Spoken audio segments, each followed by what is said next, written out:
हजरत उमर के दौर में सरकारी अमानत और ईमानदारी का यह एक ऐसा बेजोड़ किस्सा है जिसे सुनकर रोंगटे खड़े हो जाते हैं। इस्लाम के दूसरे खलीफा हजरत उमर के ज़माने में जब मुस्लिम सेनाएं ईरान और रोम की सरहदों पर जीत हासिल कर रही थीं, तब हजारों मील दूर मदीना में बैठे खलीफा की नज़र एक एक पाई पर रहती थी। जंग के बाद जो माल मिलता था उसे सरकारी खजाने यानी बैतुल माल में जमा करना हर सिपाही और सेनापति का सबसे पहला फर्ज माना जाता था। एक मर्तबा एक जंग से वापस लौटते हुए एक बहादुर सिपाही के दिल में लालच ने घर कर लिया और उसने कीमती जेवरों में से एक छोटा सा हिस्सा छिपा लिया। वह सिपाही समझ रहा था कि हजारों टन के इस भारी माल में से एक छोटी सी चीज का गायब होना किसी को पता नहीं चलेगा और वह अपनी बाकी जिंदगी ऐशो आराम से गुजार सकेगा। जब सारा माल मदीना पहुंचा और खलीफा के सामने रखा गया तो उन्होंने अपनी तेज नजरों से उसका मुआयना करना शुरू किया, क्योंकि उन्हें अमानत में जरा सी भी कमी बर्दाश्त नहीं थी। हजरत उमर ने महसूस किया कि माल की गिनती और उसकी चमक-धमक में कहीं न कहीं कुछ कमी है, जैसे कोई बहुत ही खास चीज वहां मौजूद नहीं थी जो होनी चाहिए थी। उन्होंने तुरंत ऐलान करवाया कि जिसने भी बैतुल माल की अमानत में खयानत की है वह खुद सामने आ जाए, वरना जब जांच होगी तो सजा बहुत सख्त दी जाएगी। वह सिपाही उस भीड़ में खड़ा कांप रहा था, क्योंकि वह जानता था कि उमर का इंसाफ पहाड़ जैसा अटल है और वह किसी को भी कानून से ऊपर नहीं समझते थे। उस सिपाही का दिल जोरों से धड़कने लगा और माथे पर पसीने की बूंदें चमकने लगीं, क्योंकि मदीना की उस भरी सभा में सन्नाटा छा गया था। हजरत उमर की आवाज में वह जलाल था कि परिंदे भी अपनी परवाज रोक लेते थे, और उस वक्त उनकी आंखें सच की तलाश में हर चेहरे को गहराई से पढ़ रही थीं। वह सिपाही जानता था कि अगर उसने अभी अपना जुर्म कबूल नहीं किया तो आने वाला वक्त उसके लिए और भी भयानक साबित हो सकता है, क्योंकि इंसाफ का तराजू हिल चुका था। फिर भी शैतान ने उसके कान में फुसफुसाया कि अगर वह खामोश रहा तो शायद बच जाए, क्योंकि वह कीमती चीज बहुत छोटी थी और किसी ने उसे लेते हुए नहीं देखा था। हजरत उमर ने दोबारा अपनी बात दोहराई और इस बार उनकी आवाज में और भी ज्यादा सख्ती थी। उन्होंने कहा कि अमानत में खयानत करने वाला शख्स उम्मत का गुनहगार है। उन्होंने साफ कर दिया कि जो माल अल्लाह के रास्ते में लड़ने वाले मुजाहिदीन का है उस पर पूरी कौम का हक है, और एक सिपाही का लालच पूरी सेना की मेहनत पर पानी फेर सकता है। तभी हजरत उमर ने माल की बारीकी से जांच करने वाले अधिकारियों को बुलाया और उन्हें हुक्म दिया कि एक एक चीज की दोबारा गिनती की जाए और पुरानी सूचियों से मिलान किया जाए।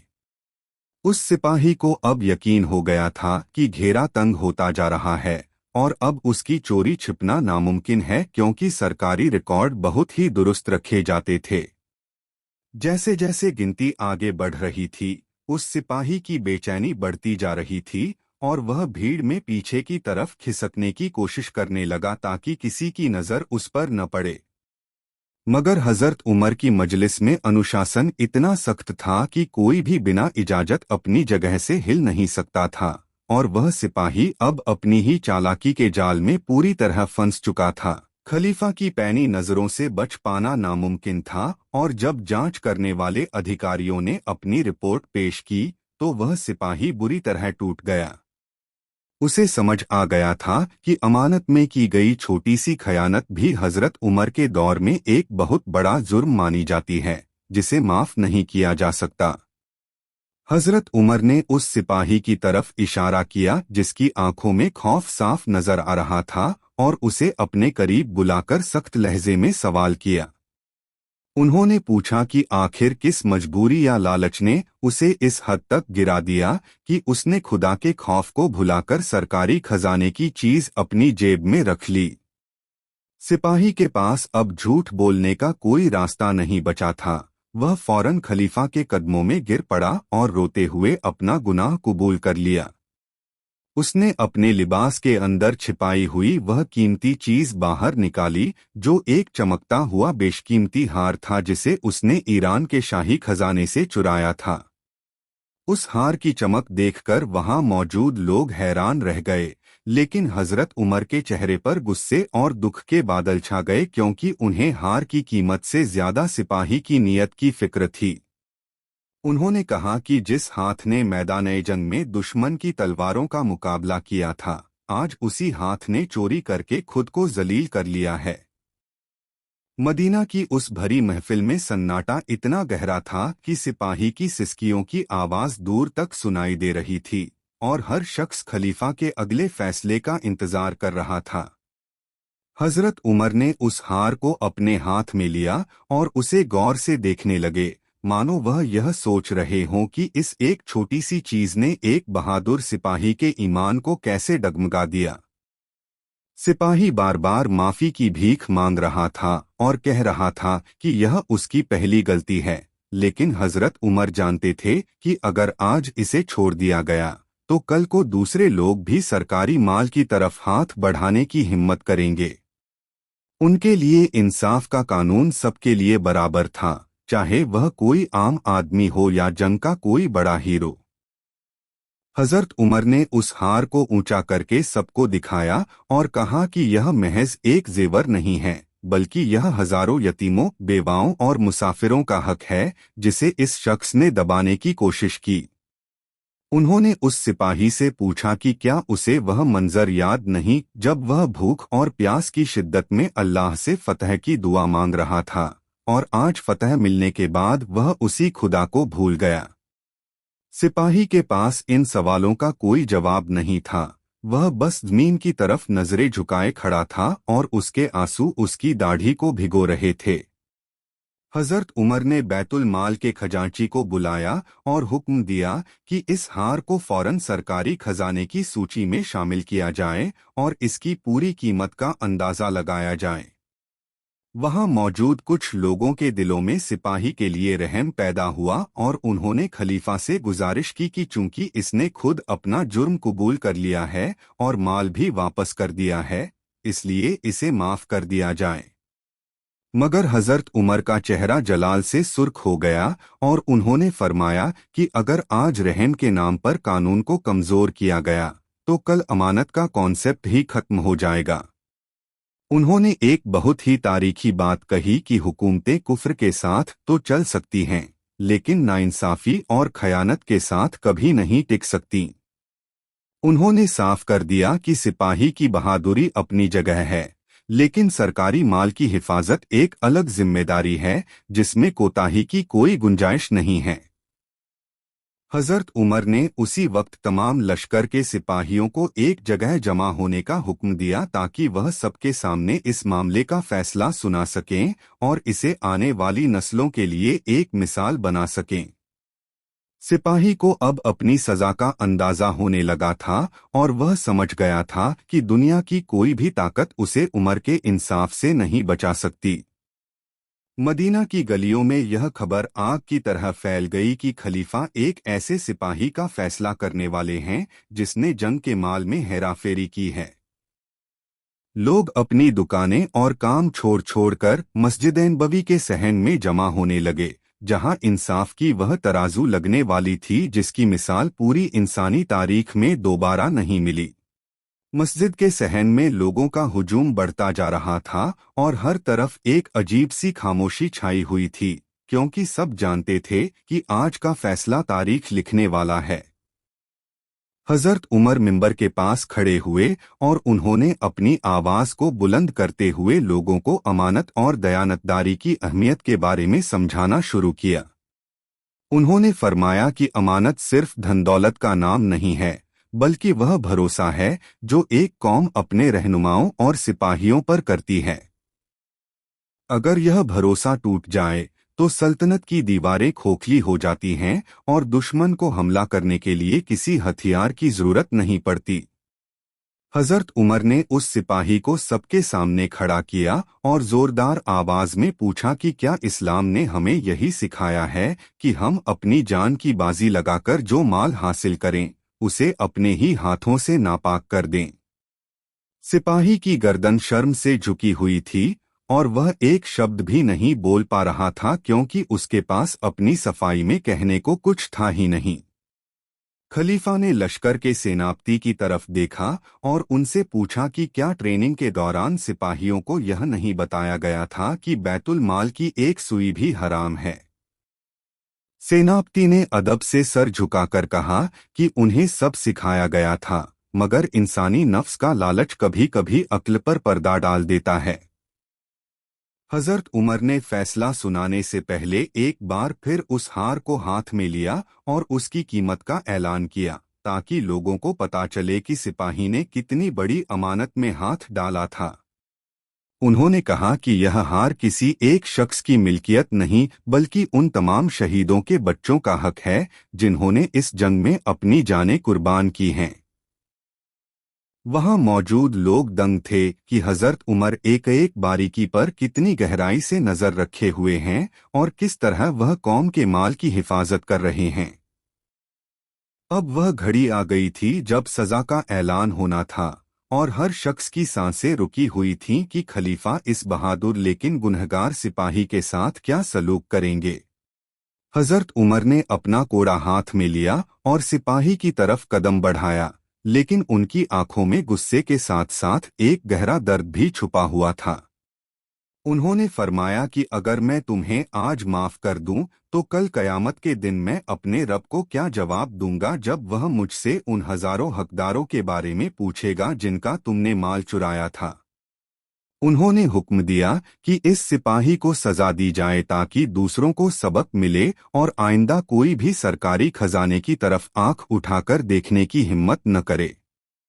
सजा का अमल शुरू होने ही वाला था कि सिपाही ने चीख कर कहा कि मुझे अपनी सजा से डर नहीं है, बल्कि मुझे इस बात का गम है कि मैंने अपने खलीफा और अपने दीन को शर्मिंदा किया है।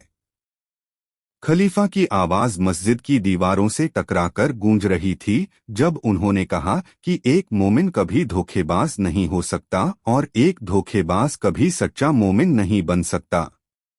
उन्होंने सिपाही को नसीहत की कि तौबा का दरवाज़ा हमेशा खुला है, लेकिन दुनिया की सज़ा भुगतना आखिरत की रुसवाई से कहीं बेहतर है और उसे इसे खुशी खुशी कबूल करना चाहिए। मदीना के लोग यह मंजर देखकर अपनी आंखों से आंसू नहीं रोक पा रहे थे, क्योंकि वे एक तरफ अपने प्यारे सिपाही को सजा पाते देख रहे थे और दूसरी तरफ उमर के इंसाफ की बुलंदी देख रहे थे। हजरत उमर ने साफ कर दिया कि चाहे कोई कितना ही बड़ा योद्धा क्यों न हो, जब बात हराम और हलाल की आएगी तो कानून की लाठी सब पर बराबर चलेगी। सजा पूरी होने के बाद हजरत उमर ने उस सिपाही को सहारा देकर खड़ा किया और खुद अपने हाथों से उसके आंसू पोंछे, जो उनकी शख्सियत का एक और महान पहलू था। उन्होंने दिखाया कि वह जुर्म से नफरत करते हैं, मुजरिम से नहीं, और सजा का मकसद किसी को नीचा दिखाना नहीं बल्कि सुधार करना और समाज में पवित्रता कायम करना है। वहां मौजूद लोगों ने महसूस किया कि हजरत उमर के दिल में अपनी रियाया के लिए कितनी तड़प है और वह किस तरह एक एक इंसान के किरदार को निखारना चाहते हैं। इस वाक़ये ने मदीना के हर बच्चे और बड़े के दिल में यह बात बिठा दी कि बैतुल माल की हिफाजत अपनी जान की हिफाजत से ज्यादा जरूरी है और इसमें कोई समझौता मुमकिन नहीं। सजा के बाद हजरत उमर ने उस हार को दोबारा अपने हाथों में लिया और मदीना के लोगों की तरफ मुड़कर एक ऐसी बात कही जो आज भी इतिहास के पन्नों में सुनहरे अक्षरों में दर्ज है। उन्होंने फरमाया कि अगर किसी मुल्क का हाकिम और उसके सिपाही अमानतदार न हो तो वह मुल्क चाहे कितना ही ताकतवर क्यों न हो जाए, बहुत जल्द मिट्टी में मिल जाता है। उन्होंने यह साफ कर दिया कि आज जो हार वापस आया है वह महज एक कीमती पत्थर नहीं है, बल्कि यह हमारे पूरे निजाम की सच्चाई का सबूत है।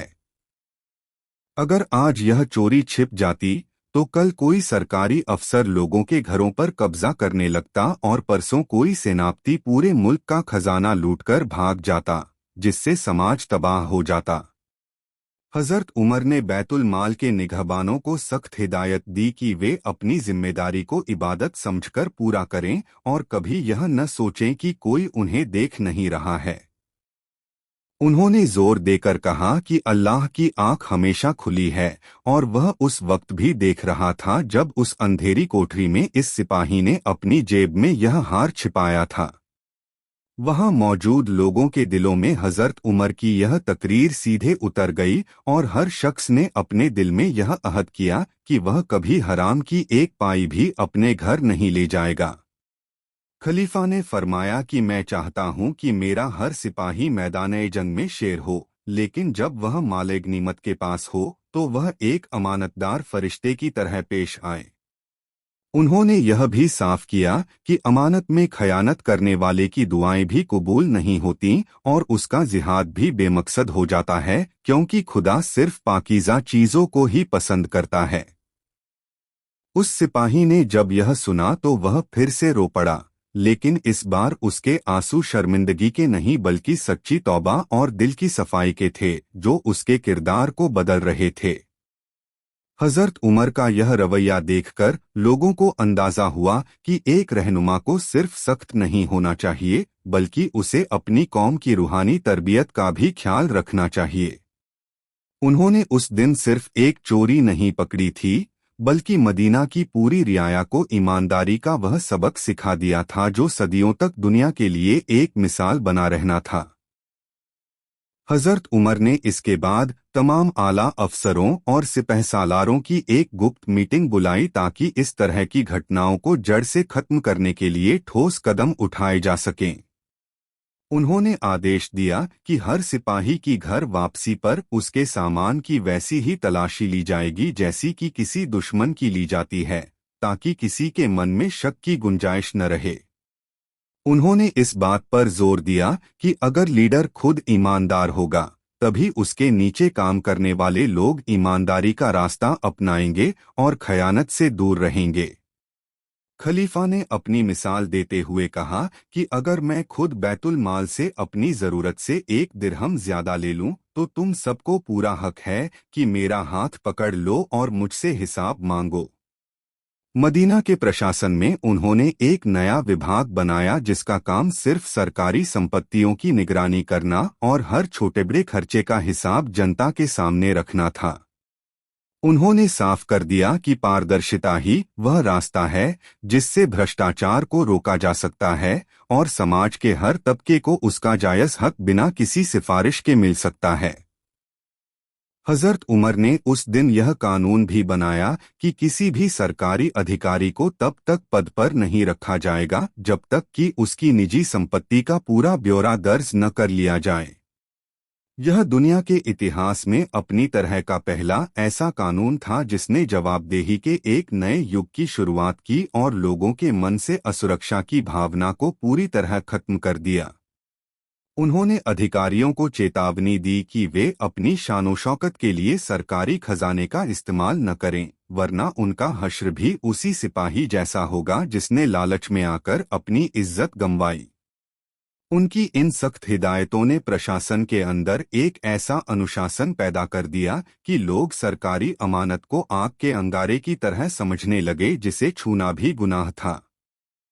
हजरत उमर का जलाल इतना था कि दूरदराज के गवर्नर भी अपने व्यक्तिगत खर्चों का हिसाब रखने में सावधानी बरतने लगे, क्योंकि उन्हें पता था कि उमर की नजरें हर जगह मौजूद हैं। उस दिन के बाद से मदीना की रियासत में अमानतदारी का वह माहौल बना कि लोग रास्ते में पड़ी कीमती चीजों को भी हाथ नहीं लगाते थे जब तक कि उसके मालिक का पता न चल जाए। हजरत उमर ने इसके बाद समाज के सबसे गरीब तबके की तरफ अपनी तवज्जो मोड़ी ताकि यह देखा जा सके कि अमानत के इस पैसे का असली हकदार कौन है। उन्होंने बैतुल माल के खजांची को हुक्म दिया कि उन तमाम औरतों और बच्चों की फहरिस्त तैयार की जाए जिनके घर का कोई कमाने वाला जंग में शहीद हो गया हो। खलीफा ने खुद अपनी पीठ पर अनाज के बोरे लादकर मदीना की तंग गलियों में उन घरों तक पहुंचाना शुरू किया जहां भूख और गुर्बत का साया मंडरा रहा था।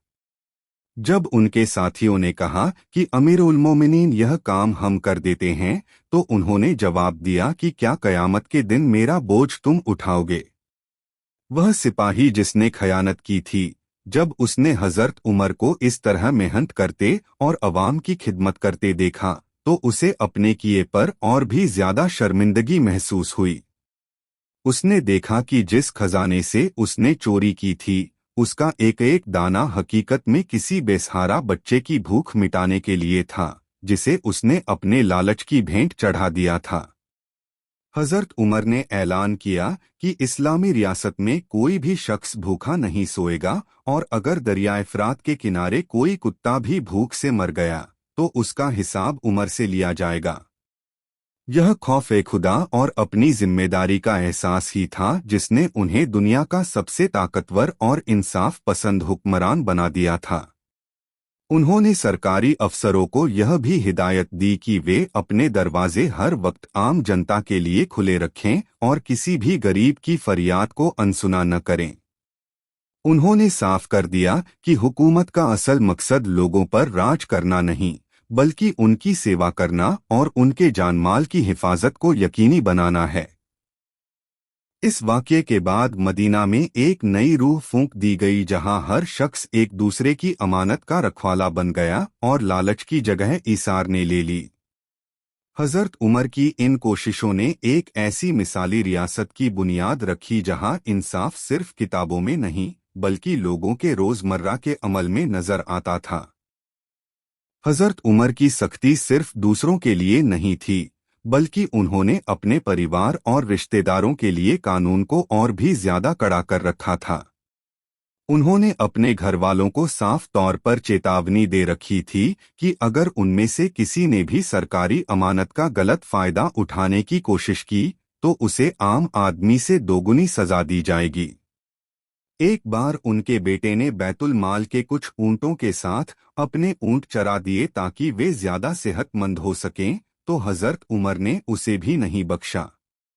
उन्होंने फौरन उन ऊंटों को सरकारी खजाने में वापस जमा करने का हुक्म दिया और कहा कि खलीफा का बेटा होने का मतलब यह नहीं कि तुम्हें कौम के माल पर कोई विशेष अधिकार मिल जाए।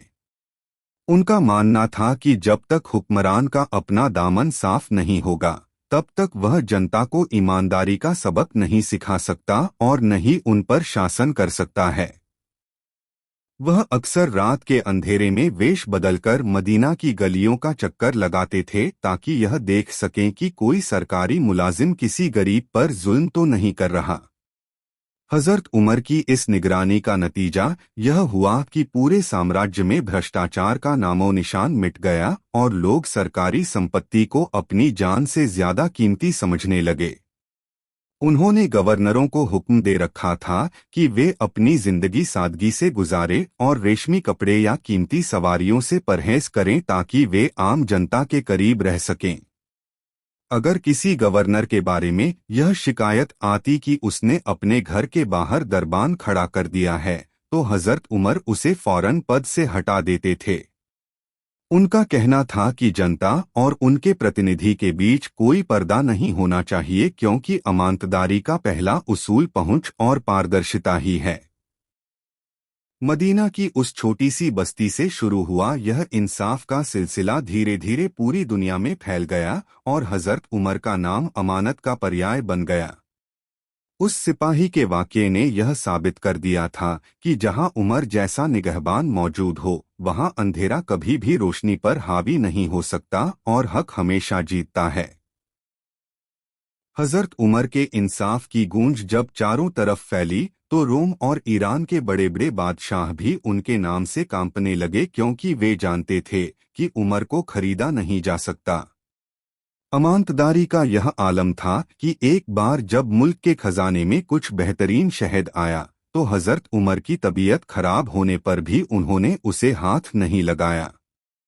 उन्होंने मस्जिद में जाकर लोगों से इजाजत मांगी और कहा कि मेरी तबीयत नासाज है और हकीम ने शहद के इस्तेमाल का मशवरा दिया है। अगर आप लोग इजाजत दें तो मैं बैतुल माल से थोड़ा सा शहद ले लूं। लोग यह सुनकर रो पड़े कि जिस शख्स के इशारे पर दुनिया की आधी सल्तनत चलती है, वह एक चम्मच शहद के लिए अपनी अवाम के सामने हाथ फैलाकर खड़ा है। यह उस गहरे डर और जिम्मेदारी का नतीजा था जो हजरत उमर के दिल में अल्लाह के लिए था, और यही वह चीज थी जो उन्हें दूसरे तमाम राजाओं से अलग और महान बनाती थी। उस सिपाही का वाकया भी इसी कड़ी का एक हिस्सा था जिसने पूरी फौज को यह पैगाम दिया था कि सरकारी अमानत में खयानत करना अपनी रूह को बेचने के बराबर है। हजरत उमर अक्सर फरमाते थे कि जो कौम अपने माल की हिफाजत नहीं कर सकती और अमानत में खयानत को मामूली समझती है, वह बहुत जल्द गुलामी की जंजीरों में जकड़ दी जाती है। उन्होंने फौज के हर दस्ते के लिए एक अमीन मुकर्रर किया था जिसका काम सिर्फ यह देखना था कि जंग के बाद हासिल होने वाला एक एक सिक्का सही तरीके से दर्ज किया गया है। इन सख्तियों का मकसद किसी का दिल दुखाना नहीं था, बल्कि एक ऐसे समाज की रचना करना था जहां अमीर और गरीब के लिए कानून का पैमाना बिल्कुल एक जैसा और निष्पक्ष हो। मदीना का हर नागरिक अब खुद को अपनी सल्तनत का चौकीदार समझने लगा था, और यही वजह थी कि उस दौर में जुर्म की शरह पूरी दुनिया में सबसे कम दर्ज की गई थी। इंसाफ के इसी जज्बे ने इस्लाम के झंडे को दुनिया के कोने कोने में पहुंचा दिया, क्योंकि लोग ज़मीन जीतने वाले तो बहुत देखे थे, मगर दिलों को जीतने वाला उमर जैसा कोई नहीं था। सिपाही की वह तौबा और हजरत उमर का वह जलाल आज भी हमें यह सबक देता है कि अमानतदारी ही वह बुनियाद है जिस पर किसी भी महान राष्ट्र की इमारत खड़ी की जाती है। हजरत उमर की अदालत में जब भी अमानत का कोई मामला आता तो वह अपनी भावनाओं को किनारे रखकर सिर्फ और सिर्फ हक का साथ देते थे। उन्होंने यह नियम बना दिया था कि सरकारी खजाने की हर चीज का इस्तेमाल केवल सार्वजनिक कार्यों के लिए होगा, और व्यक्तिगत लाभ के लिए इसका उपयोग करना सबसे बड़ा अपराध माना जाएगा। एक बार हजरत उमर सरकारी काम के लिए चिराग जलाकर हिसाब किताब देख रहे थे कि तभी उनका एक पुराना दोस्त उनसे मिलने के लिए कमरे में दाखिल हुआ। हजरत उमर ने उससे पूछा कि तुम अपने निजी काम से आए हो या राज्य के किसी काम से, तो दोस्त ने जवाब दिया कि वह अपनी निजी खैरियत बताने आया है। यह सुनते ही हजरत उमर ने फौरन वह चिराग बुझा दिया और अंधेरे में बैठ गए, क्योंकि वह चिराग सरकारी तेल से जल रहा था और निजी बातों के लिए उसका इस्तेमाल करना उन्हें गवारा नहीं था। दोस्त यह देखकर हैरान रह गया और उसने महसूस किया कि अमानतदारी का इससे ऊंचा दर्जा शायद ही दुनिया के किसी कोने में देखने को मिले। उनका मानना था कि जो इंसान छोटे छोटे मामलों में बेईमानी करता है वही आगे चलकर बड़ी खयानत का रास्ता खोलता है और पूरी व्यवस्था को तबाह कर देता है। इसलिए उन्होंने उस सिपाही को भी सबके सामने सजा दी थी, ताकि समाज के हर सदस्य को यह संदेश मिले कि छोटी सी चोरी भी बर्दाश्त नहीं की जाएगी। हजरत उमर ने हमेशा इस बात पर जोर दिया कि हुकूमत के संसाधनों पर सबसे पहला हक कमजोरों का है, न कि ताकतवर और रसूखदार लोगों का।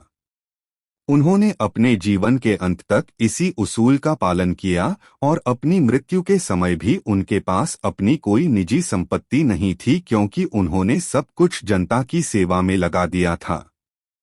मदीना की सड़कों पर चलने वाला हर शख्स यह जानता था कि अगर उसके साथ कहीं भी कोई नाइंसाफी हुई तो उमर का दरवाज़ा उसके लिए हमेशा खुला है। अमानत की इसी मजबूत दीवार ने इस्लामी रियासत को वह स्थिरता और शक्ति प्रदान की जिसकी वजह से वह बड़े बड़े साम्राज्यों के सामने सीना तान कर खड़ी हो सकी। हजरत उमर की यह बेमिसाल ईमानदारी केवल इंसानों तक सीमित नहीं थी, बल्कि वे जानवरों के चारे और पानी के लिए इस्तेमाल होने वाले सरकारी चरागाहों की भी वैसी ही सुरक्षा करते थे। वे अक्सर खुद धूप में खड़े होकर सरकारी ऊंटों के बदन पर तेल लगाते थे ताकि उन्हें बीमारियों से बचाया जा सके और बैतुल माल का नुकसान न हो। जब कभी मदीना में अकाल पड़ता तो हजरत उमर सबसे पहले अपने खाने में कटौती करते और तब तक चैन से नहीं बैठते थे जब तक हर घर में अनाज न पहुंच जाए। उन्होंने कसम खा रखी थी कि जब तक उनकी रियाया को घी और दूध मयस्सर नहीं होगा वे खुद भी इन चीजों का स्वाद नहीं चखेंगे क्योंकि वे इसे अमानत में खयानत समझते थे।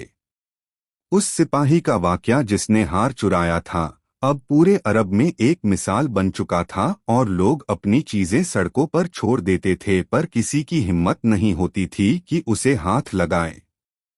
हजरत उमर ने साबित कर दिया था कि एक मजबूत समाज की नींव हथियारों से नहीं बल्कि उस भरोसे और अमानतदारी से बनती है जो अवाम और हुक्मरान के बीच होती है। उन्होंने मरते वक्त भी यह वसीयत की थी कि उनके बाद जो भी खलीफा बने वह बैतुल माल की हिफाजत अपनी जान से बढ़कर करे और कभी अपनों को नवाजने की गलती न करे। वे जानते थे कि सत्ता का नशा बहुत जल्दी इंसान को अंधा कर देता है, इसलिए उन्होंने हमेशा खुद को एक साधारण सेवक के रूप में पेश किया। हजरत उमर की दूरदर्शिता का ही नतीजा था कि उनके दौर में शुरू किए गए अमानत के कानून आज भी दुनिया भर के प्रशासनिक ढांचों के लिए एक बुनियादी गाइडलाइन की तरह काम करते हैं। वे अक्सर रातों को जागकर अल्लाह से रो रो कर दुआ मांगते थे कि ए मालिक, अगर मुझसे अनजाने में भी किसी का हक मारा गया हो तो मुझे माफ कर देना। मदीना की वह पाकीज़ा फिजा उस सिपाही की सच्ची तौबा और उमर के अटल इंसाफ की गवाह थी, जिसने दिखा दिया कि इंसान अपनी गलतियों से ऊपर उठ सकता है। अब वह वक्त करीब आ गया था जब इस महान कहानी का अंतिम हिस्सा सामने आने वाला था, जिसने इतिहास की दिशा को हमेशा के लिए बदलकर रख दिया।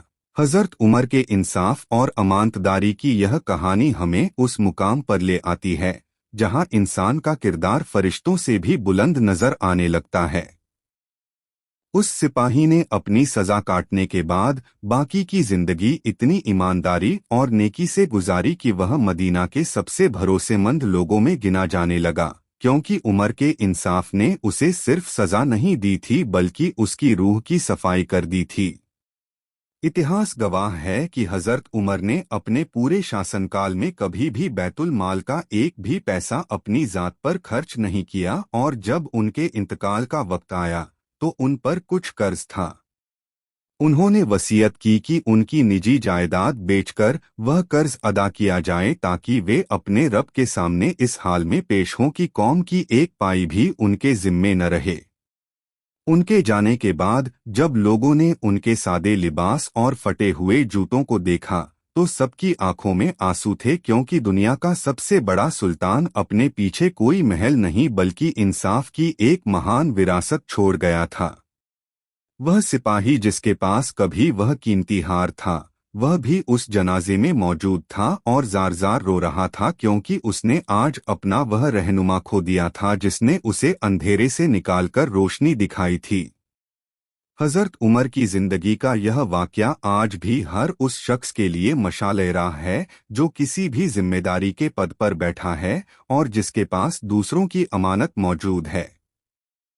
उन्होंने दुनिया को यह सिखाया कि अमानतदारी सिर्फ एक गुण नहीं है बल्कि यह वह रूहानी ताकत है जो एक साधारण इंसान को अमर बना देती है और समाज को जुल्म की जंजीरों से आज़ाद कराती है। आज सदियां गुजर जाने के बाद भी हजरत उमर का नाम जब भी लिया जाता है तो ज़हन में एक ऐसे शासक की तस्वीर उभरती है जिसके दौर में इंसाफ अंधा नहीं था बल्कि उसकी नज़रें हर जुल्म को देख लेती थीं। यह कहानी हमें याद दिलाती है कि अमानत में खयानत करने वाला भले ही दुनिया की नज़रों से बच जाए, लेकिन वह अपनी अंतरात्मा और खुदा की अदालत से कभी नहीं बच सकता। इस महान गाथा का अंत हमें इस सबक के साथ विदा करता है कि सच्ची कामयाबी धन दौलत या ऊंचे ओहदों में नहीं बल्कि उस पाकीज़ा किरदार में है जो अमानत की हिफाजत के लिए अपनी जान की भी परवाह नहीं करता। हजरत उमर के इंसाफ का यह सूरज हमेशा चमकता रहेगा और आने वाली नस्लों को ईमानदारी और सच्चाई के रास्ते पर चलने की प्रेरणा देता रहेगा। गहरे सन्नाटे में डूबी मदीने की गलियां और उन गलियों में सिसकियों की गूंजती आवाज ने वक्त के सबसे ताकतवर खलीफा के कदमों को अपनी जगह पर ही जमा दिया था। रात का पिछला पहर था जब दुनिया गहरी नींद के आगोश में थी, लेकिन उमर इब्न अल-खत्ताब अपनी रैया की फिक्र में मदीने की तंग गलियों में गश्त कर रहे थे। हवा की सरसराहट के बीच अचानक एक घर के अंदर से किसी के रोने और खुदा के हुजूर गिड़गिड़ाने की आवाज सुनाई दी, जिसने माहौल में एक अजीब सी बेचैनी भर दी। खलीफा उमर उस घर की दीवार से लगकर खड़े हो गए और बड़े गौर से उस शख्स के अल्फाजों को सुनने लगे जो खुदा के डर से कांपते हुए दुआ मांग रहा था। वह शख्स अपनी इबादत में इतना खोया हुआ था कि उसे इस बात का जरा भी एहसास नहीं था कि दीवार के दूसरी तरफ वक्त का हाकिम खड़ा उसकी बातें सुन रहा है। अंदर मौजूद शख्स बार बार अपनी दुआओं में खिलाफत की जिम्मेदारियों और कयामत के दिन होने वाले कड़े हिसाब का जिक्र कर रहा था, जिसे सुनकर उमर का दिल बैठने लगा। उस अनजान शख्स ने ऐसी दलीलें पेश की कि अगर एक बकरी का बच्चा भी दरिया के किनारे प्यासा मर जाए तो उसका हिसाब भी उमर से ही लिया जाएगा। इन अल्फाजों ने उमर इब्न अल-खत्ताब की रूह को झकझोर कर रख दिया और उनके माथे पर पसीने की बूंदें चमकने लगीं, क्योंकि उन्हें अपनी जिम्मेदारी का एहसास हुआ। खलीफा के दिल में यह ख्याल बिजली की तरह कौंधा कि जिस ओहदे को लोग इज्जत समझते हैं वह असल में उनके लिए आखिरत में एक बहुत बड़ी मुसीबत बन सकता है। उस रात उस अनजान शख्स की बातों ने खलीफा को इस कदर मुतासिर किया कि उनके कदम भारी हो गए और वह वहीं जमीन पर बैठकर फूट फूट कर रोने लगे।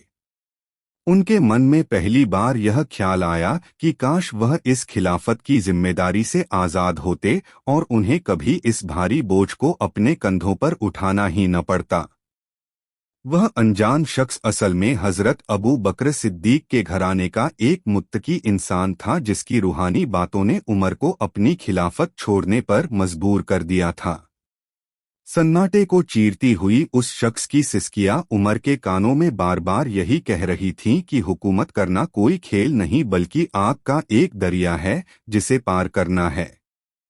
उमर ने अपनी चादर से अपना चेहरा ढांप लिया और वहीं बैठकर सोचने लगे कि क्या वह वाकई इस अमानत का हक अदा कर पा रहे हैं या वह नाकाम हो चुके हैं। वह शख्स अपनी इबादत जारी रखे हुए था और उमर बाहर खड़े होकर अपनी जिंदगी के सबसे बड़े फैसले की कशमकश में मुब्तिला थे कि अब उन्हें आगे क्या करना चाहिए। उमर के दिल में खौफ खुदा की ऐसी लहर उठी कि उनके हाथ पांव कांपने लगे और वह दीवार का सहारा लेकर वहीं गलियारे की कच्ची जमीन पर बैठ गए। अंदर बैठा वह शख्स बार बार कह रहा था कि ए मालिक, उमर को तो तूने हाकिम बना दिया, लेकिन क्या उमर तेरी रया के हर एक दुख और दर्द से वाकिफ है। वह शख्स रोते हुए कह रहा था कि अगर मदीने की किसी तंग गली में कोई बेवा भूखी सो गई या किसी यतीम के सर पर हाथ रखने वाला कोई न रहा तो उसका जिम्मेदार कौन होगा।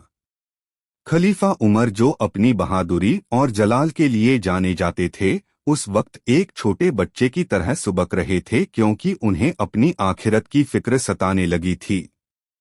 उस अनजान शख्स की आवाज में इतना दर्द और इखलास था कि उमर को लगा जैसे खुदा ने खुद उस बंदे के जरिए उन्हें खबरदार करने के लिए वहां भेजा है। उमर ने अपनी दाढ़ी को आंसुओं से भिगोते हुए अपने आप से कहा कि ए उमर, तू कितना बेखबर है, जबकि तेरे लोग रात भर जागकर तेरे लिए तौबा और इस्तगासा कर रहे हैं। खलीफा के दिमाग में रह रहकर यही बात घूम रही थी कि यह खिलाफत उनके लिए कोई इनाम नहीं बल्कि एक ऐसी आजमाइश है जिसमें नाकाम होने का मतलब तबाही है। उस शख्स ने आगे कहा कि काश उमर की आंखें खुल जाएं और वह देख सके कि उसके राज में कितने लोग खामोशी से अपनी तंगदस्ती का बोझ उठाए जी रहे हैं। यह सुनकर उमर का जिस्म पसीने से शराबोर हो गया और उन्होंने अपनी पगड़ी का एक कोना मुंह में दबा लिया ताकि उनके रोने की आवाज उस शख्स तक न पहुंच जाए। अंदर की रोशनी धुंधली थी, लेकिन उस शख्स की रूहानी चमक बाहर तक महसूस हो रही थी, जो लगातार उम्मत के हक में दुआएं मांगे जा रहा था और उमर को झकझोर रहा था। उमर को अपनी तमाम नेकियां और फुतूहात उस वक्त उस शख्स की एक आह के सामने बहुत छोटी और मामूली नजर आने लगी थीं, जो खिलाफत पर सवाल उठा रही थी। उन्होंने सोचा कि अगर वह आज इसी वक्त इस ओहदे से इस्तीफा दे दें और किसी दूर दराज के इलाके में जाकर एक आम इंसान की तरह रहें तो शायद बच जाएं। लेकिन फिर उन्हें यह ख्याल आया कि अगर वह इस जिम्मेदारी को बीच में छोड़ देंगे तो क्या अल्लाह उनसे इस अधूरी अमानत के बारे में सवाल नहीं करेगा। वह शख्स अपनी इबादत में अब सजदे की हालत में था और उमर बाहर बैठे हुए अपनी पूरी जिंदगी का हिसाब किताब अपने ही जहन में करने की कोशिश कर रहे थे। खलीफा के दिल में उठने वाला यह तूफान उन्हें मदीने की उन खामोश गलियों से कहीं दूर ले गया था जहां सिर्फ रूह और खालिक के बीच का मामला रह गया था। खलीफा उमर के ज़हन में वह मंजर घूमने लगा जब उन्होंने खिलाफत का बोझ अपने कंधों पर लिया था और उस दिन किए गए तमाम वादे उन्हें याद आने लगे। अंदर मौजूद वह शख्स अब सजदे से सर उठाकर खुदा की बारगाह में यह कह रहा था कि ए परवरदिगार, उमर को इस मुश्किल और कठिन इम्तिहान में कामयाबी अता करना। यह सुनकर उमर के आंसू और भी तेजी से बहने लगे क्योंकि वह तो अपनी जान छुड़ाने की सोच रहे थे जबकि उनकी रैया उनके लिए हिदायत की दुआएं मांग रही थी। उस शख्स ने आगे कहा कि अगर उमर को इस जिम्मेदारी का सही वजन पता होता तो वह कभी खुशी से इस तख्त पर बैठने के लिए तैयार न होता और न ही उसे चैन मिलता। खलीफा उमर ने महसूस किया कि यह अल्फाज नहीं बल्कि सच्चाई के कोड़े थे जो उनके वजूद पर बरस रहे थे और उन्हें उनकी असल हैसियत का आईना दिखा रहे थे। हवा का एक झोंका आया और उस घर के चिराग की रोशनी हल्की सी लहराई, लेकिन उमर का दिल उस वक्त खौफ और फिक्र के समंदर में पूरी तरह डूब चुका था। उन्होंने सोचा कि अगर वह इस रात अपनी खिलाफत छोड़ दें तो शायद कयामत के दिन वह अपने रब के सामने शर्मिंदा होने से बच जाएंगे और सुकून से मर सकेंगे। लेकिन उसी वक्त उनके दिल के एक कोने से आवाज आई कि ए उमर, अगर तूने आज पीठ दिखाई तो कल अल्लाह की अदालत में इसका क्या जवाब देगा कि अमानत बीच में छोड़ दी। उस शख्स की पुरसर आवाज ने मदीने की उस खामोश रात को एक रूहानी इनकलाब में बदल दिया था जहां एक हाकिम अपनी हुकूमत से खौफ खाकर रो रहा था। उमर ने अपनी आंखों को अपनी हथेलियों से रगड़ा और खुदा से इल्तिजा की कि उसे वह रास्ता दिखा जो उसकी रजा का हो, न कि उमर की अपनी नफ्स की ख्वाहिश का। उस घर के अंदर का शख्स अब कुरान की उन आयतों की तिलावत कर रहा था जिनमें हुक्मरानों के लिए नसीहत और उनके कड़े हिसाब का बहुत ही वाजह जिक्र मौजूद है। हर आयत उमर के दिल पर एक हथौड़े की तरह लग रही थी और उन्हें लग रहा था कि जैसे जमीन उनके पैरों के नीचे से खिसकती जा रही है और वह निढाल हो रहे हैं। खलीफा ने महसूस किया कि उनके पास अब दो ही रास्ते बचे हैं, या तो वह मुकम्मल तौर पर इस जिम्मेदारी को छोड़ दें या फिर इसे नए सिरे से और शिद्दत से निभाएं। उस रात की वह तन्हाई और उस अजनबी शख्स की बेबाक दुआएं उमर के लिए एक ऐसा सबक बन गई थीं जिसे वह अपनी जिंदगी के आखिरी सांस तक भूलने वाले नहीं थे। उमर अभी इसी कशमकश में थे कि अचानक अंदर से उठने वाली उस शख्स की आवाज और भी धीमी हो गई, जैसे वह अब किसी गहरे रूहानी वजद में डूब चुका हो। उमर इब्न अल-खत्ताब ने महसूस किया कि उनके जिस्म की ताकत जवाब दे रही है और वह बेबस होकर उस घर की चौखट के पास ही सिमटकर बैठ गए। अंदर से आने वाली तिलावत की आवाज अब रूह को तड़पा देने वाली कैफियत इख्तियार कर चुकी थी और हर लफ्ज उमर के कलेजे को चीरता हुआ पार हो रहा था। उस शख्स ने रोते हुए खुदा से फरियाद की कि ए रब्बुल आलमीन, अगर उमर के दिल में राई के बराबर भी तकब्बुर आ गया हो तो उसे माफ कर देना और उसे हक की राह दिखाना। उमर ने अपने सीने पर हाथ रखा और खुद से सवाल किया कि क्या वाकई मेरे दिल में किसी तरह का गुमान पैदा हो गया है जो इस शख्स की दुआएं मुझे इतना बेचैन कर रही हैं। उमर को अपनी वह तमाम रातें याद आने लगीं जब वह मदीने के कोने कोने में फिरते थे ताकि कोई भूखा न सोए, लेकिन फिर भी उन्हें लग रहा था कि वह बहुत पीछे रह गए हैं। वह शख्स अब मदीने की गलियों में फिरने वाले उन तमाम लाचार लोगों के नाम ले रहा था जिनके बारे में शायद उमर को भी पूरी तरह इल्म नहीं था कि वे किस हाल में हैं। खलीफा ने अपना सर घुटनों में दे लिया और सोचने लगे कि काश वह एक आम दरख्त होते जिसे काट दिया जाता और उसका कोई वजूद न रहता, न कि वह उमर होते। उस अजनबी शख्स की आवाज में एक ऐसी कशिश थी जो उमर को बार बार यह एहसास दिला रही थी कि हुकूमत का ताज असल में कांटों की एक सेज है जिस पर सोना नामुमकिन है। उमर ने दिल ही दिल में पक्का इरादा किया कि सुबह होते ही वह मस्जिद नबवी में तमाम लोगों को जमा करेंगे और अपना यह ओहदा किसी और के सुपुर्द कर देंगे। उन्हें लगने लगा कि वह इस भारी बोझ के काबिल नहीं हैं और कोई और शख्स जो उनसे ज्यादा मुत्तकी और परहेजगार हो उसे इस जगह पर होना चाहिए ताकि इंसाफ हो सके। उस वक्त मदीने की ठंडी हवा भी उमर को गर्म लपटों की तरह महसूस हो रही थी क्योंकि उनके अंदर मची उथल पुथल ने उनके खून की गर्दिश को तेज कर दिया था। दीवार के उस पार बैठा शख्स शायद अब नमाज के लिए खड़ा हो गया था क्योंकि उसकी आवाज में अब एक ठहराव और वकार आ गया था जो सिर्फ इबादत की हालत में आता है। उमर ने गौर किया कि वह शख्स अपनी जात के लिए कुछ नहीं मांग रहा था बल्कि वह तो सिर्फ उमर की हिदायत और उम्मत की सलामती के लिए अपना दामन फैलाए बैठा था। खलीफा को इस बात पर रश्क आने लगा कि यह शख्स कितना खुशकिस्मत है जो रात की तन्हाई में अपने रब से बातें कर रहा है और इसे किसी हुकूमत की फिक्र नहीं है। अंधेरी रात का वह मंजर गवाह था कि वक्त का सबसे निडर इंसान आज एक गुमनाम शख्स की दुआओं के सामने पूरी तरह हार चुका था और अपनी खिलाफत छोड़ने को तैयार था। उमर इब्न अल-खत्ताब के मन में ख्यालों का एक ऐसा सैलाब उमड़ रहा था जिसे रोकना उनके बस में नहीं था और वह बार बार अपनी जगह बदलते जा रहे थे।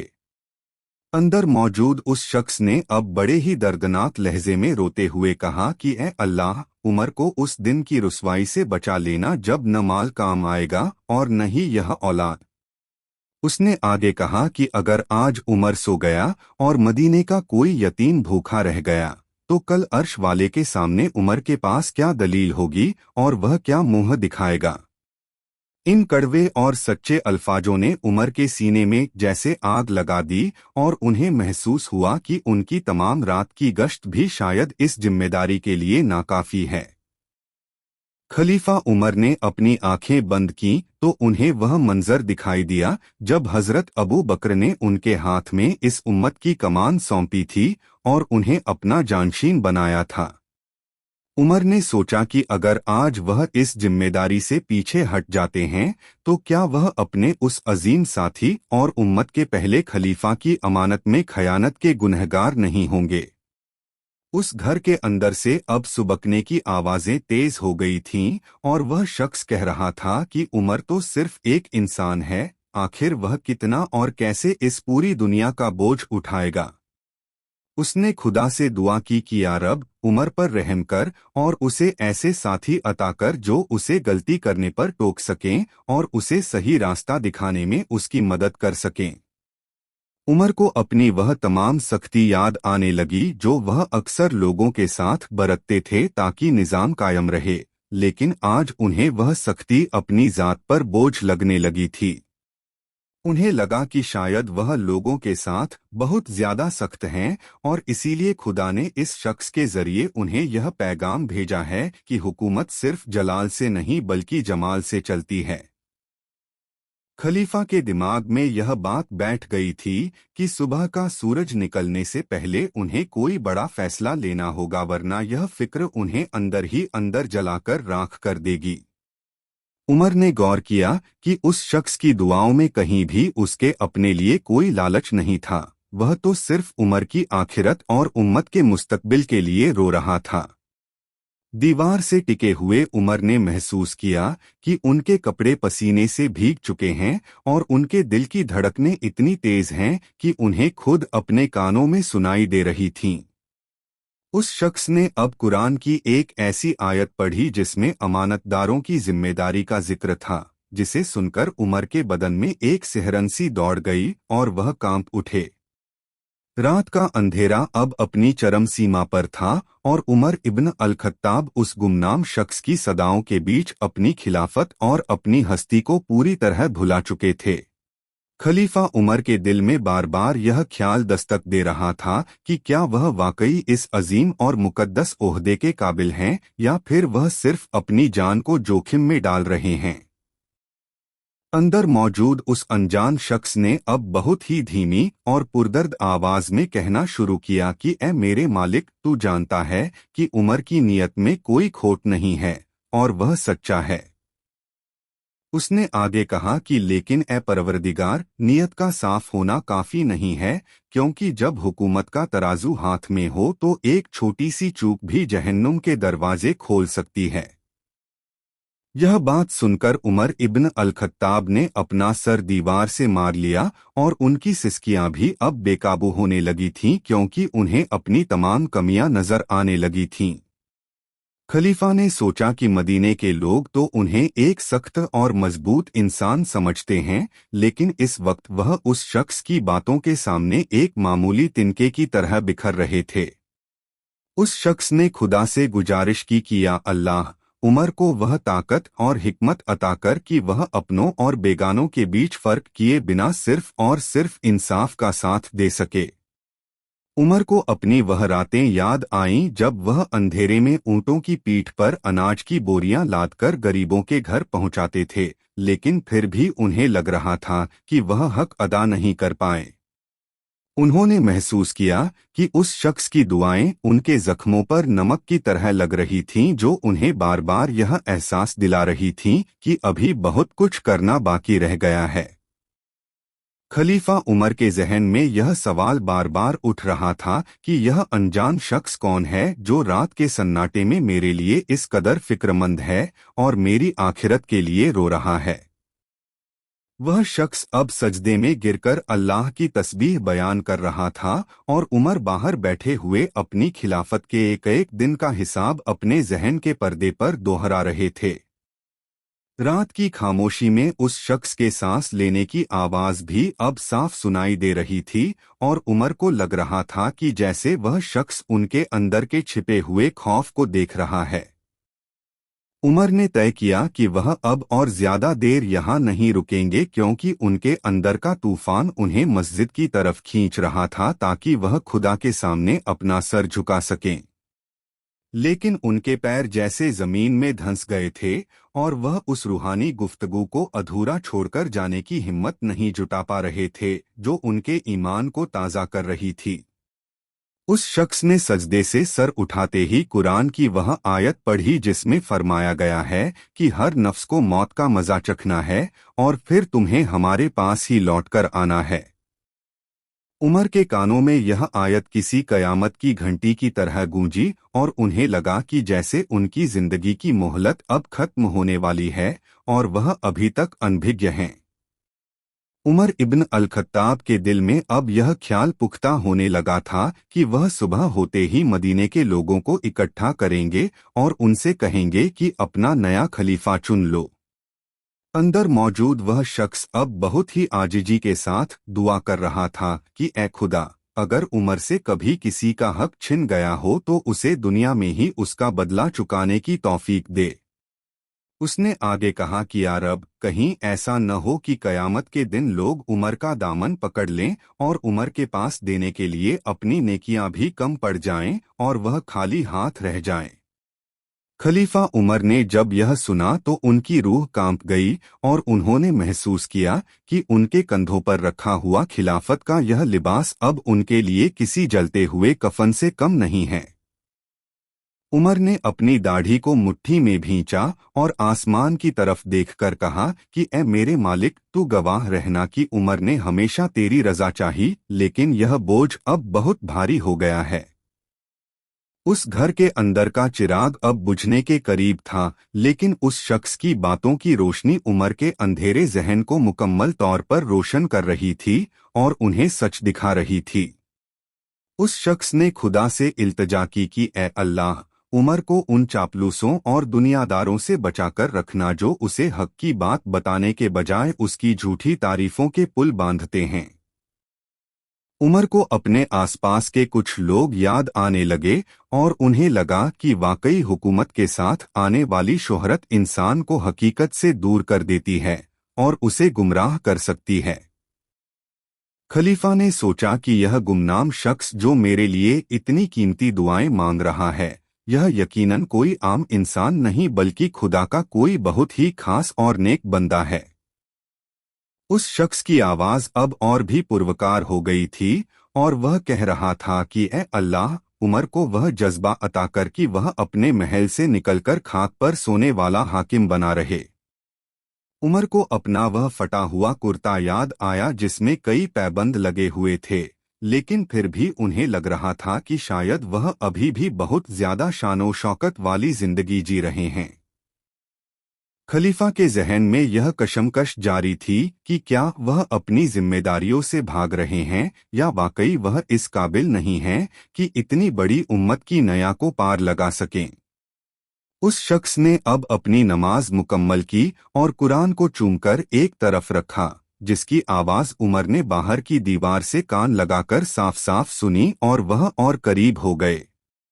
उमर ने चाहा कि वह दरवाज़ा खटखटाएं और उस शख्स के कदमों में बैठकर उससे पूछें कि वह उमर के लिए और क्या मशवरा देता है और उसे इस हाल में क्या करना चाहिए।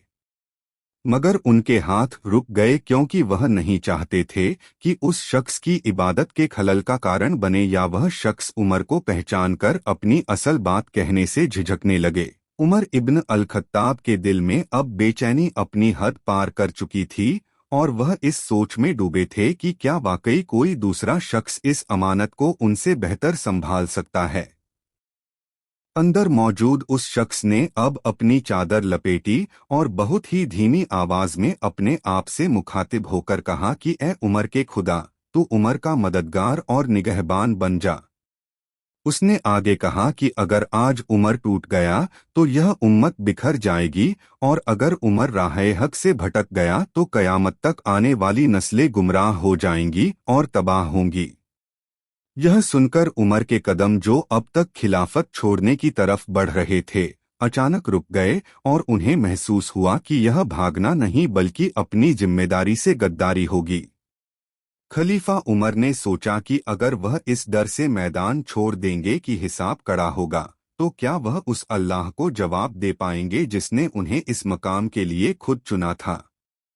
उस शख्स की बातों ने अब एक नया मोड़ ले लिया था और वह कह रहा था कि ए अल्लाह, उमर को वह हिम्मत दे कि वह अपने नफ्स की कमजोरी को अपनी ताकत में बदल सके।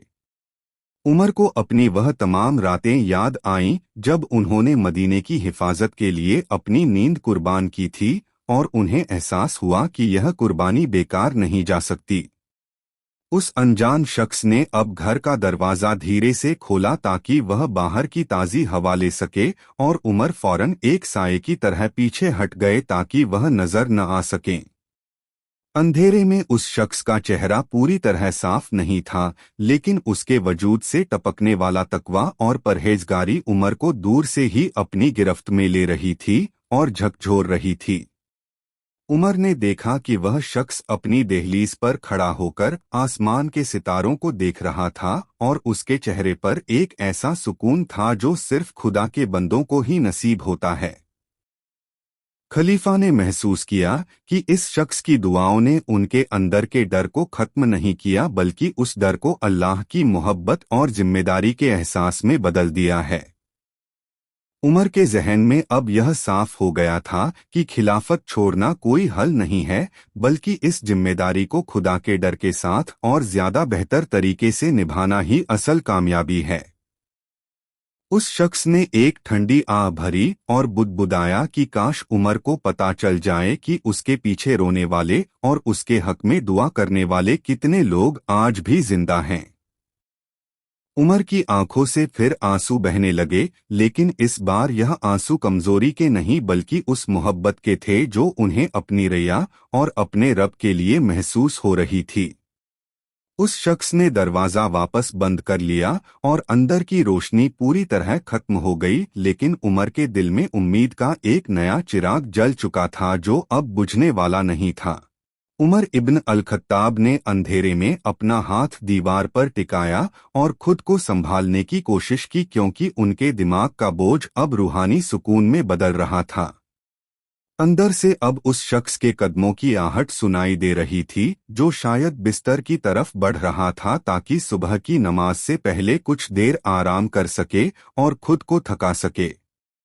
खलीफा ने महसूस किया कि उस शख्स की एक एक बात ने उनके दिल के बंद दरवाजों को खोल दिया है और उन्हें यह समझा दिया है कि हाकिम का असल काम सिर्फ हुकूमत नहीं है। उमर ने सोचा कि अगर वह इस रात खिलाफत छोड़ने का फैसला कर लेते तो शायद वह अपना बोझ तो हल्का कर लेते, लेकिन उम्मत को एक बड़े इम्तिहान में तन्हा छोड़ देते। उन्हें एहसास हुआ कि अल्लाह ने उन्हें जिस मकाम पर खड़ा किया है वहां से पीछे हटना बुज़दिली है, और असली बहादुरी तो उस कांटे भरे रास्ते पर चलकर मंजिल पाना है। उस अनजान शख्स की दुआओं ने उमर के अंदर एक ऐसा जज्बा पैदा कर दिया था कि अब वह कयामत के दिन के हिसाब से डरने के बजाय उस हिसाब के लिए खुद को तैयार करने लगे। उमर ने अपने मन में यह अहद किया कि वह अब अपनी रैया के एक एक शख्स के घर खुद जाएंगे और यह पक्का करेंगे कि कोई भी शख्स उमर की वजह से तकलीफ में न रहे। खलीफा के दिल में उस अजनबी शख्स के लिए बेहद इज्जत पैदा हो गई थी और वह जानना चाहते थे कि आखिर यह कौन है जो इतनी निस्वार्थ मोहब्बत उनके लिए रखता है। उमर ने अपनी चादर को सही किया और धीरे धीरे उस घर से दूर हटने लगे ताकि उनकी मौजूदगी का पता किसी को न चले और उस शख्स का राज भी महफूज बना रहे। मदीने की ठंडी हवा अब उन्हें राहत दे रही थी और उनके कानों में अभी भी उस शख्स के वह अल्फाज गूंज रहे थे कि उमर तो बस एक जरिया है और असली हाकिम तो अल्लाह है। उमर ने चलते चलते मस्जिद नबवी की तरफ अपना रुख किया और उनके हर कदम में अब एक नया यकीन और एक नई मजबूती थी जो पहले कभी महसूस नहीं हुई थी। उन्हें लग रहा था कि आज की यह रात उनके जीवन की सबसे लंबी और सबसे अहम रात थी, जिसने एक सुल्तान को दोबारा एक सच्चा खादिम और एक नेक इंसान बना दिया था। खलीफा उमर ने आसमान की तरफ देखते हुए कहा कि ऐ मेरे परवरदिगार, तूने इस अनजान बंदे के जरिए मुझ पर जो करम किया है मैं उसका शुक्र कभी अदा नहीं कर पाऊंगा। अब उनके दिल में खिलाफत छोड़ने का वह पुराना ख्याल पूरी तरह मिट चुका था और उसकी जगह उस जिम्मेदारी को निभाने का एक नया और अटूट संकल्प पैदा हो चुका था। रात का आखिरी हिस्सा खत्म होने को था और मदीने की गलियों में सन्नाटा तो था, मगर उमर का सीना अब उस इत्मीनान से भरा था जो सिर्फ हक की पहचान के बाद मिलता है।